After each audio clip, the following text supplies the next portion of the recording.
Yo, what's up, y'all? It's your boy, Oaghaji, aka Oaghaji, back with another video, and I'm back with another review. And today's review is going to be on the side-scrolling beat 'em up, Double Dragon Gaiden, Rise of the Dragons. Yes, as some of y'all might not know, or some of you might know, that I've just beaten this game. It was hard as hell, but I finally beat it, and it was like the last stage, the final boss. But before we get into that, I'm going to read in the back of this right here.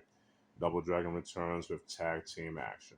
Explore the early beginnings of the Double Dragon brothers in this alternate story. In this fresh roguelite take, every playthrough is a brand new chance at new action. Tag in and tag out with unlockable roster up to 13 characters, which is nice. As you know that just like all the Double Dragon games, it takes place in like New York City after the whole after a nuclear war that devastated the planet, or should I say Earth, or at the very least New York.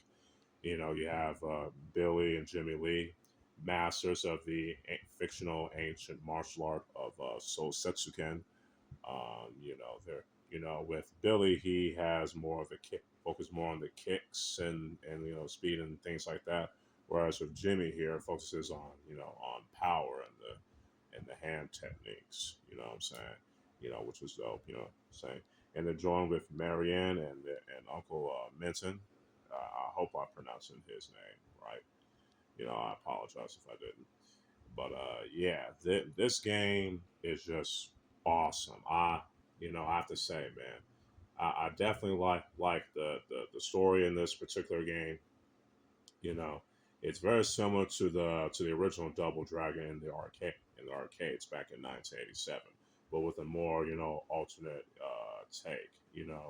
Especially with having Marion Kelly as the police officer. And you know what?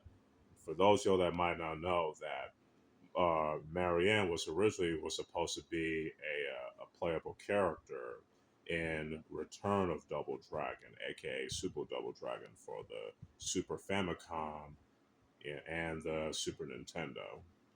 The Super Famicom is the Japanese version of the SNES. For those of you that don't know, yeah, she was originally played to be a playable character, and especially as a female police officer. You know what I'm saying? But due to the time and the budget and all that, they didn't get to do that. But luckily, they were able to have the Marianne be the playable female police officer in this game, which is cool. Um, if y'all hear any background noise, I apologize. That's some of my relatives. Talking and things like that. But back to this. Like I said, I definitely like the story in this game. I definitely enjoyed it. Now, enough enough about the plot and all that. Let's talk about what really matters: the gameplay. I mean, the gameplay mechanics is just awesome. You can do a lot of some very dope combos. You know what I'm saying? You can also pull off super moves. If you pull off a super move against like 3 or 4 or 5 people, you'll be rewarded with a special KO reward with like different types of food, like with a hot dog or burger or or turkey. You know what I'm saying? And you can collect all the coins and jewels and all that for money and all that type of stuff. You can pick up weapons as you usually do in a Double Dragon game, which is pretty dope. You know what I'm saying? Um, yeah, like I said, you can do the tag. One of the highlights of this game is the tag scene. Where you can play as Billy and Jimmy in story mode, or Mary and Uncle Minton in the story mode. You know what I'm saying? Depending on your choice. And if you beat the game, you'll get some tokens. If you beat each like mission, you'll get a token. You know what I'm saying? If you beat the whole game with all the missions, you get tons of tokens you can unlock, like artwork, music, and stuff like that. You know what I'm saying? Which is pretty dope. And let's also talk about the music. The music in this game is also pretty dope.